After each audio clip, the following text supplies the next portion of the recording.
क्या आपने कभी इतने छोटे से गाय को देखा है? और क्या आपने कभी एक ऐसे रेस्टोरेंट को देखा है जहाँ पे इंसान नहीं बल्कि रोबोट सर्व करते हैं? और क्या आपको पता है कि जो एप्पल का एयरपॉड्स होता है उसकी कमाई कई कंट्री के जीडीपी से भी ज्यादा है। इस वीडियो में आप ऐसी ही अमेजिंग फैक्ट्स को जानोगे। फैक्ट नंबर 16, क्या आपको पता है कि रानी नाम की एक काऊ है जो कि बांग्लादेश की है और ये वर्ल्ड की सबसे छोटी गाय हुआ करती थी, लेकिन ये साल 2021 में ही चल बसी थी। इसका वजन जस्ट 28 केजी था और खाली 20 इंच लंबी थी ये। फैक्ट नंबर 15, क्या आपको एक अमेजिंग सा फैक्ट पता है? आप पहले इन आर्टिकल्स को देखो। चाइना के वैज्ञानिकों ने एक अजीब सा काम किया है जो कि सुन के आप रियली में चौंक जाओगे। क्या है कि उन्होंने एक ऐसा मैग्नेट बनाया है जो कि धरती के कोर जो है, धरती का जो सेंटर है उसमें जो मैग्नेटिज्म है ना, मैग्नेटिक कोर, उससे 10 लाख गुना यानी 1 मिलियन टाइम स्ट्रॉन्गर है। वो मैग्नेट जो बनाया है वो बस एक सिक्के के साइज का है, कॉइन के बराबर है। उसका साइज जस्ट एक सिक्का का बराबर है और डायमीटर सिर्फ 33 मिलीमीटर है, लेकिन वो धरती के कोर से भी 10 लाख गुना ज्यादा है। यानी कि धरती का कोर जो है वो 0.00005 टेस्ला इतना मैग्नेटिक फील्ड उत्पन्न करता है, लेकिन ये जो चाइना का मैग्नेट है ये 45.22 टेस्ला इतना मैग्नेटिज्म जनरेट करता है जो कि कोर से 1 मिलियन टाइम स्ट्रॉन्गर है। ये पता नहीं क्या क्या कर रही है साइंटिस्ट्स। मुझे डर लग रहा है कि स्ट्रेंजर थिंग्स के तरह कोई पोर्टल वोटल ना खोल दे पैरेलल यूनिवर्स का, जहां से अजीब अजीब क्रिएचर्स आ जाएं। फैक्ट नंबर 14, क्या आपको पता है कि नेचर में ऐसी कई बर्ड्स हैं जो कि ऑटो पायलट में चलती है? मतलब ऐसे कई बर्ड्स हैं जैसे कि फ्रिगेट बर्ड, वो उड़ते हुए भी सोते रहते हैं। मतलब एरोप्लेन में होता है ना, अगर पायलट ऑटो पायलट में लगा दिया प्लेन को तो प्लेन 90% खुद ही कंट्रोल होता है, पायलट को कुछ कुछ एडजस्टमेंट्स करना पड़ता है। वैसे ये बर्ड का आधा ब्रेन जो है वो सो रहा होता है और बाकी बॉडी अपने आप ही उड़ रहा होता है। इनका एबिलिटी होता है कि ये अपने हाफ ऑफ द ब्रेन को शट कर दे और हाफ अपने ही चलते रहता है। मतलब ये बहुत ही अमेजिंग बात है कि हमारे नेचर में ऐसे भी बर्ड्स हैं जो कि ऑटो पायलट में उड़ते हैं। फैक्ट नंबर 13, मैं आपको कुत्तों का एक इमोशन मैप दिखाता हूँ। इसमें आप देखो कि कुत्ते अपने इमोशंस को व्यक्त करने के लिए क्या क्या करते हैं। जैसे कि जब कुत्ते ऐसे जीव निकालते हैं तो वो हैप्पीनेस का सिग्नल देते हैं कि वो हैप्पी है। और इसमें आप अलग अलग टाइप का देख रहे हो कि अगर आपको ऐसे कुत्ता घूरता है तो वो आपको प्लीज बोल रहा होता है कुछ खाना देने के लिए, ऐसा कुछ। तो ये है कुत्तों का इमोशन मैप। फैक्ट नंबर 12, क्या आपको पता है कि हमारा जो दिमाग है उसमें इतना इलेक्ट्रिसिटी पैदा होता है कि अगर कोई तरीका होता ना कि हमारे दिमाग में जो बिजली उत्पन्न हो रहा है उसको लोग बाहर एक्सट्रैक्ट कर पाते हैं और कुछ लाइट वेट जला पाते हैं, तो रियली में मैथमेटिकली इतना इलेक्ट्रिसिटी जनरेट होता है कि अगर आपके दिमाग के इलेक्ट्रिसिटी को बाहर निकाल पाए किसी तार के मदद से और उसको बल्ब पे कनेक्ट कर दें, मतलब हाइपोथेटिकली, रियली पॉसिबल भले ना हो, ऐसा अगर कर पाए तो वो लाइट बल्ब रियली में जल जाएगा, वो भी फुल्ली। इतना इलेक्ट्रिसिटी हर सेकंड आपके ब्रेन में पैदा होता है और ब्रेन में 100 बिलियन माइक्रोस्कोपिक सेल्स होते हैं, न्यूरॉन्स होते हैं। अगर आप एक एक न्यूरॉन को काउंट करने बैठो, गिनने लगो, तो आपको पता है 3000 साल से भी ज्यादा लग जाएंगे सबको कंप्लीट करने में, क्योंकि 100 बिलियन से भी ज्यादा न्यूरॉन्स आपके ब्रेन में। फैक्ट नंबर 11, ये है स्काई क्रूजर। ये एक ऐसा होटल है जो कि आने वाला है, जो कि ऐसा होगा कि वो होटल आसमान में उड़ता रहेगा। ये एक फ्लाइंग होटल होगा। फैक्ट नंबर 10, ये एक बहुत ही अमेजिंग सी स्टोरी है जो कि मैं आपको बताना चाहता हूँ। एक बार एक शिप की इंजन पोर्ट में ही खराब हो गई, तो जो जहाज का जो मालिक था उसको जल्द से जल्द ठीक करवाना था और उसने एक इंजीनियर को बुलाया और कहा कि इसको जस्ट 1 घंटे बाद निकलना है, तो तुम जल्दी से ठीक कर दो प्लीज। तो वो लोग गए इंजन रूम में और शिप के मालिक ने ये देखा कि वो मैकेनिक जस्ट एक जगह पे एक ऐसे हैमर मारा और इंजन स्टार्ट हो गया। तो उसके बाद इंजीनियर ने कहा कि लो, ठीक हो गया शिप, अब मेरा 6 लाख का बिल पे कर दो। तो उसने कहा कि अरे तुम तो अगर कुछ इंजन में कुछ करते खोल खाल के तब तो बनता 5-6 लाख, लेकिन तुमने तो जस्ट एक हैमर मारा एक जगह पे, तो इसका तुम 6 लाख क्यों लोगे, क्यों? तो इंजीनियर ने इसका एक मस्त सा जवाब दिया कि हाँ, थोड़े से जस्ट ऐसे एक बार मारने का तो 100-200 रुपया हुआ, लेकिन किस स्पेसिफिक जगह पे मारना है और कितने फोर्स से मारना है, ये जो एनालिटिकल स्किल्स है, इसका मैं ले रहा हूँ बाकी का 5 लाख।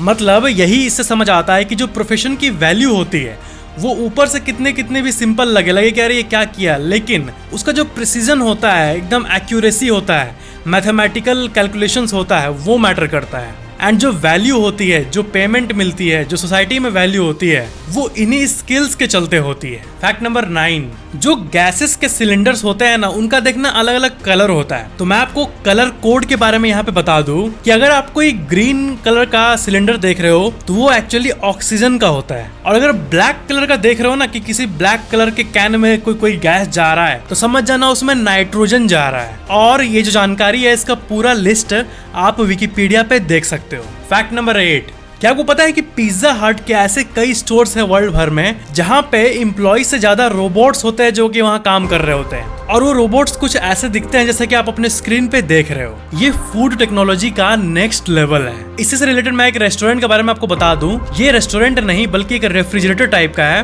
बट ये पूरी तरह से कंप्यूटराइज्ड है। क्या है कि सारे इंग्रेडिएंट्स मौजूद हैं और जब भी आप किसी फूड पे क्लिक करते हो तो वो तुरंत बना के आपको दे देता है। फैक्ट नंबर 7, क्या आपको पता है कि एयरपॉड्स का जो एनुअल रेवेन्यू है एप्पल का, वो करीब 9 से 12 बिलियन डॉलर्स है। और आपको जान के हैरानी होगी कि ये जो नंबर है ये कई कंट्री के पूरे जीडीपी से भी ज्यादा बड़ा है। मतलब एप्पल अगर सब कुछ हटा दे, खाली एयरपॉड्स भी बेचे, तब भी वो फुल प्रॉफिट में रहेगा, वो भी इंटेंसली। फैक्ट नंबर 6, इंडिया के सबसे बड़े प्रोजेक्ट्स के बारे में मैं आपको बता दूं।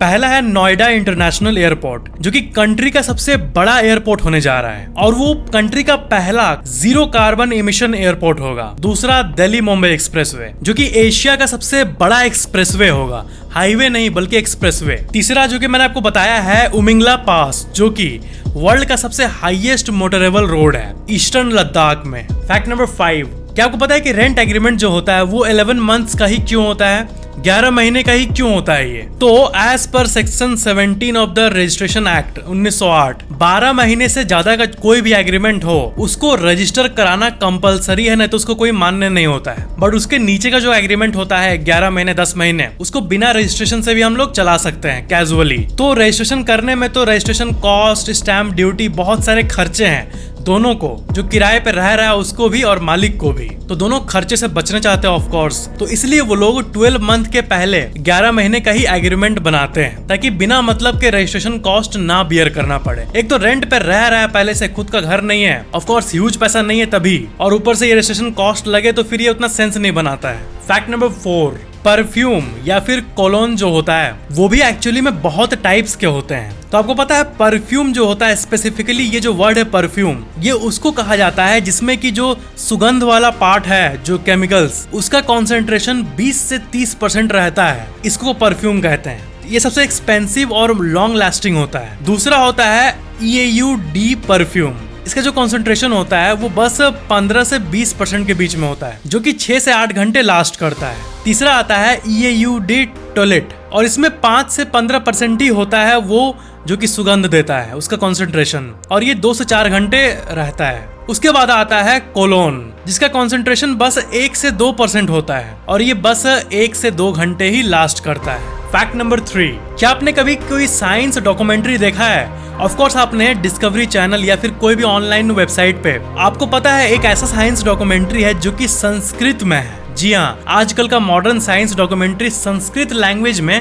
कैसे हो सकता है? तो यानम नाम का एक डॉक्यूमेंट्री है मंगलयान मिशन पे, और ये पूरे विश्व का पहला ऐसा डॉक्यूमेंट्री है जो कि फुल्ली संस्कृत में रिलीज हुआ था, और इसकी लेंथ है 44 मिनट। ये डॉक्यूमेंट्री उसी इंडिया के मंगलयान मिशन के बारे में है, जो कि बहुत अच्छे तरह से सफल हुआ था। फैक्ट नंबर 2, क्या आपको पता है कि बेंगलुरु में एक बहुत बड़ा यूनिकॉर्न का स्टैचू लगने वाला है, ऐसा जैसे कि आप अपने स्क्रीन पे देख रहे हो। ये यूनिकॉर्न क्यों लग रहा है बेंगलुरु में? तो क्या है कि बेंगलुरु जो है वो सबसे ज्यादा स्टार्टअप्स का लोकेशन में से एक है पूरे भारत में। सबसे ज्यादा स्टार्टअप्स यहीं पे निकलते हैं। और यूनिकॉर्न मतलब होता है एक ऐसा कंपनी जिसका वैल्यूएशन 7,000 करोड़ से भी ज्यादा हो जाए। कोई कंपनी ओपन हुआ है और वो सक्सेसफुल हुआ है और उसका वैल्यूएशन 7,000 करोड़ से ऊपर चला गया, तो उसको कहते हैं यूनिकॉर्न कंपनी। और सबसे ज्यादा यूनिकॉर्न्स बेंगलुरु में ही मौजूद है पूरे भारत में। पूरे भारत से कंपेयर करें तो बाईजूस, स्विगी, रेजर पे, ओला cabs, Meesho, crate,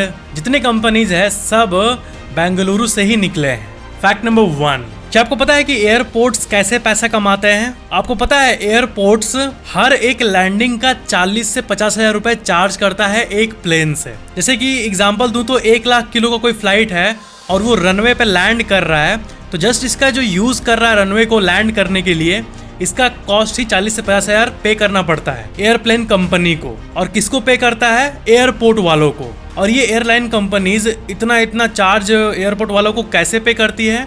of course आपके पैसे से, जो आपका टिकट प्राइस होता है उसमें ये सब तो कवर्ड होता ही है। अगर 40 हजार एक लैंडिंग का दे रही है एयरलाइन कंपनी एयरपोर्ट को, तो ये जो चार्ज है ये सारे कस्टमर से ही लिया जाता है। और एयरपोर्ट कमाती है दूसरा जो नॉन एरोनॉटिकल सर्विसेज होती है, जैसे कि खाना, रेस्टोरेंट्स, फूड, बेवरेजेस, एयरपोर्ट पे मौजूद एडवर्टाइजमेंट्स, इससे कमाती है। और बाहर जो कार पार्किंग होती है उसके फीस से भी कमाती है। तो ओवरऑल मैं यही कहना चाहता हूँ कि कमाई के मामले में जितना एयरलाइन कंपनीज कमाती है उसी का टक्कर में एयरपोर्ट वाले भी कमाते हैं अच्छा खासा। तो ये थे आज के फैक्ट्स। वीडियो अच्छा लगा तो लाइक जरूर करना, और ये वीडियो कैसा लगा नीचे कमेंट जरूर करना। और अगर आपने अभी तक सब्सक्राइब नहीं किया तो सब्सक्राइब करके बेल आइकन जरूर ऑन कर लेना और ऑल पे क्लिक कर लेना, ताकि न्यू वीडियोस की नोटिफिकेशन आपको सबसे पहले मिल जाए। Thank you so much for watching this video.